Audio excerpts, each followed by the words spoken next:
Home Affairs Minister Dr. Motsoaledi has published the latest list of critical skills that are in short supply in South Africa. In total, 101 occupation codes as regulated by the SA Qualifications Authority have been included. Among the scarce skills required are science, technology, engineering and maths teachers. Now, suitably qualified foreign nationals can work on a special visa as civil engineers, quantity surveyors and naval architects, among others. Let's get you some perspective on the story. Xpat Web Immigration Manager Moeketsi Seboko is our guest this morning. Moeketsi, thanks very much indeed for your time on the program. Tell us about your part in drafting this list of critical skills as immigration specialists. Good morning, Michelle, and good morning to your listeners. Well, this process has been going on for a very long time. We have been compiling the critical skills list since 5 years ago.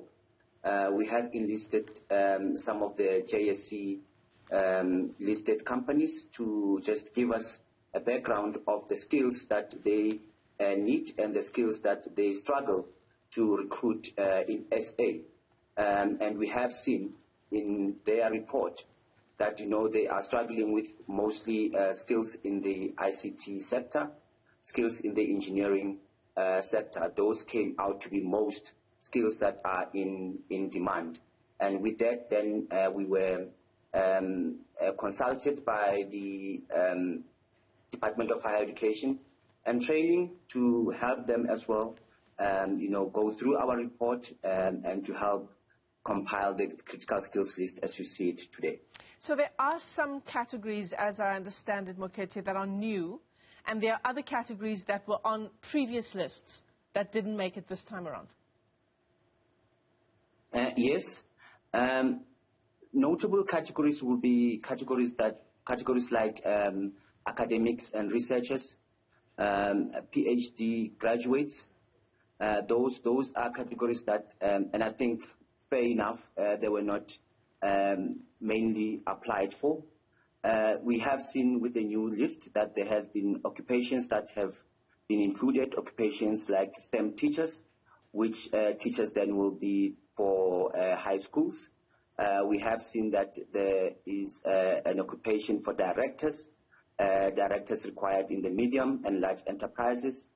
Previously, it was just a corporate general manager, but then with the current skills, they have split them into two. You have directors, and you also have corporate general managers. Yeah. For our viewers who are wondering why it is important to have this critical skills list, it's ironic because today we're going back to school full-time as well, and that's really at the heart of it, isn't it? So that we can start planning as people in education, start planning from the classroom about how we give career guidance in our country. That's correct, Michelle. And the main advantage of this list, especially for South Africans, is to guide post-secondary education. Is also to increase the pipeline of our homegrown skills, so that at least we do not look internationally for skills that are required for the growth of our economy. So those professionals whose occupations have not made it to the list, people who are foreign-born, who have not made it to the list in terms of critical skills, what happens now? The good thing is that they will still qualify for permanent residence, so they can still approach the Department of Home Affairs and apply for permanent residence under the conditions in which their current critical skills list, critical work visas is issued. So there is an incentive to retain them as well. It's only those that will not necessarily qualify for permanent residence who will then need to look at other work visa type in terms of the Immigration Act, which might find it very difficult to then continue with their assignment in SA.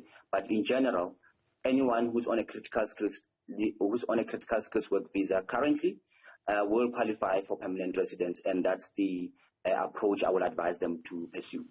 Moeketsi, what do you make of, on the one hand, the discussion we're having now around this critical skills list, and on the other hand, what the Business Day is leading with this morning, the story around whether President Cyril Ramaphosa, in his State of the Nation address this week, may actually announce that some jobs, or that jobs in some sectors, will be preserved for South Africans alone. How do you read that projection by the Business Day?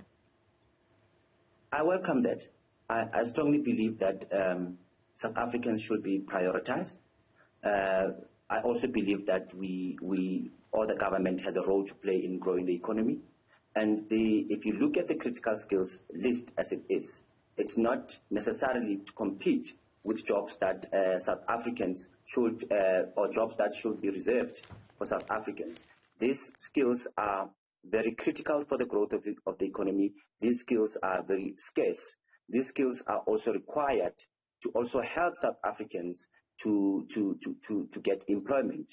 And by growing our economy, we also secure jobs for South Africans. So this is not by any means a competition with South Africans, but to help South Africans secure employment. Yeah. So yes, we welcome that move. Look, we can all agree that the country needs serious reforms to address our unemployment numbers. Is that going to translate into better employment numbers for us, though? If we say that certain sectors of our economy, that jobs there are preserved for South Africans, do we know that that will translate into better employment? Michelle, for now, all I can say is that's the intention. Whether the will is there is something that is yet to be seen. Corporates, as much as executives, owe to South Africa to ensure that the skills that they bring to South Africa benefit South Africans, benefits the economy. There is a proper skills transfer that anyone who comes to South Africa should come to transfer skills to a local in order to make sure that they can compete with the international market. If corporates and business executives can then start having that attitude, then I think these critical skills list will benefit our country in the long run.